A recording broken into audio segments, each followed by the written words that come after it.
Jadi kerjaan saya tidak terlalu banyak, dan ini mobil pakaian saya ya cuma satu juga. Jadi saya nggak banyak nyuci mobil gitu, yang saya cuci ya cuma satu. Jadi sukanya itu seperti itu.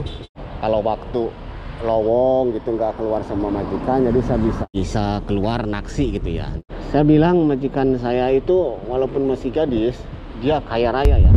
Assalamualaikum warahmatullahi wabarakatuh. Bertemu lagi dengan saya Mas Gio, dan di video kali ini saya ingin nge-share kepada teman-teman semuanya suka dukanya kerja di bos yang statusnya masih gadis.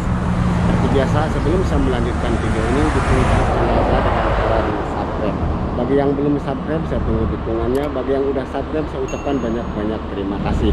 Kritik dan saran silahkan tinggalkan komentar di bawah. Di belakang saya itu rumah bos saya ya lur. Jadi di sini saya ingin bercerita kepada teman-teman semuanya. Saya kerja di Arab Saudi itu alhamdulillah dapat majikan yang statusnya masih gadis. Bisa teman-teman lihat sendiri. Nah, di depan ini rumah bos saya. Jadi jelas kalau kerja di majikan yang masih gadis itu banyak sukanya ya ketimbang dukanya. Ada juga sih dukanya. Cuma di sini saya akan bahas satu persatu sukanya dulu. Kalau sukanya otomatis ya teman-teman beda jauh dengan bos yang punya suami. Kalau bos yang punya suami jelas kerjaan pasti beda ya. Ada anaknya. Jadi kalau majikan nggak pergi itu anaknya pergi. Kalau yang bosnya punya anak, punya suami. Tapi alhamdulillah di sini saya bos cuma satu. Jadi kerjaan saya tidak terlalu banyak, dan ini mobil pakaian saya ya cuma satu juga. Jadi saya nggak banyak nyuci mobil gitu, yang saya cuci ya cuma satu. Jadi sukanya itu seperti itu. Jarang kerja, jadi saya bisa kalau waktu lowong gitu nggak keluar sama majikan, jadi saya bisa keluar naksi gitu ya. Nah, saya bilang majikan saya itu walaupun masih gadis, dia kaya raya ya. Ini rumah dia di depan, nih rumahnya bisa teman-teman lihat sendiri, itu rumahnya seperti itu. Di sini jangan salah lur, bikin rumah itu ya susah gitu. Ya saya tahunya susahnya begini, walaupun mobilnya banyak, tapi kalau rumah belum tentu punya ya, banyak yang kontrak. Tapi alhamdulillah kalau majikan saya ini rumah dia nih, tapi rumahnya itu ya kayak apa ya, dibilang itu kayak kontrakan lah, sugah, tapi yang punya dia. Terus yang ngisi ini di dalam itu anak saudara-saudaranya. Jadi kan nggak bayar mungkin ya ke majikan saya. Tapi alhamdulillah walaupun saudaranya ada di sini di atas, anak-anak saudaranya nggak berani nyuruh saya gitu. Malah ada yang punya supir sendiri masing-masing. Jadi saya bilang majikan saya itu kalangan menengah ke atas.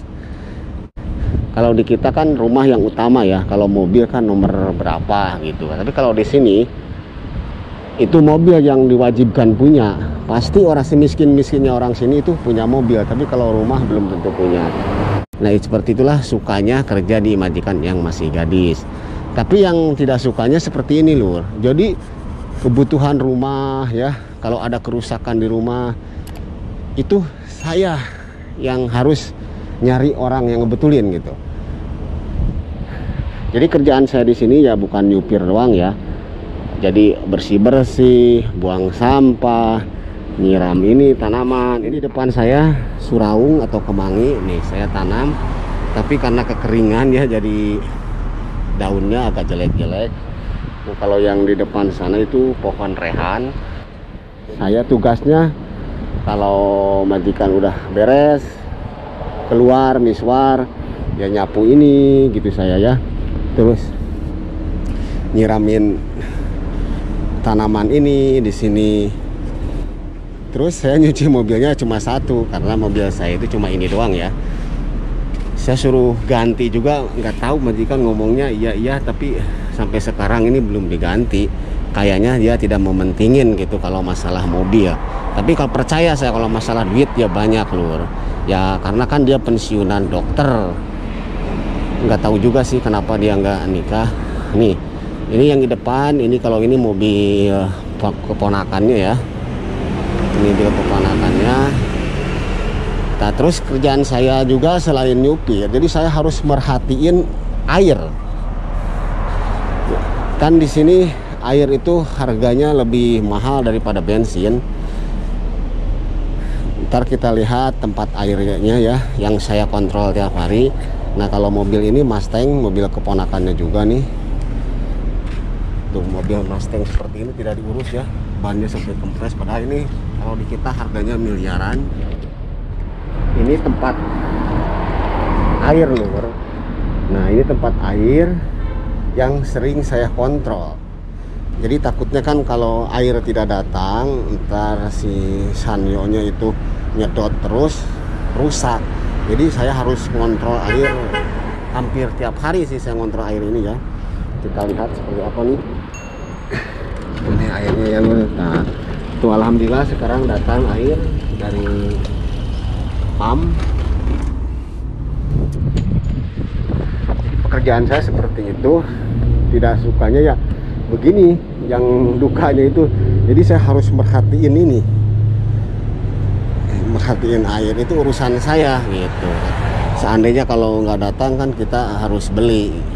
Ini sayangnya lur, mobil harga miliaran punya keponakannya bos saya